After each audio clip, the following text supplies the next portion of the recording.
എന്താ ശരിക്കും പ്രശ്നം? നിങ്ങൾ എന്തിനാ പിരിഞ്ഞത്? ചേച്ചി മറ്റാരെ കളിച്ചാണ് നന്നായിട്ട് മനസ്സിലാക്കി. ശരിയാടാ, ആരെക്കാളാണ് എന്നെ നന്നായിട്ട് മനസ്സിലാക്കിയത്.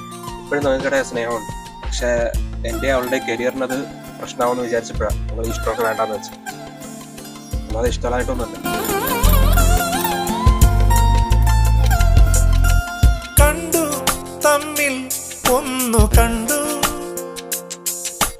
തീരാ മോഹങ്ങൾ തേടി നാം.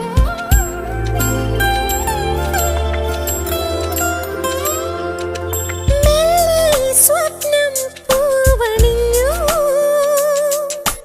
മായാവർണ്ണങ്ങൾ ചൂടി നാം.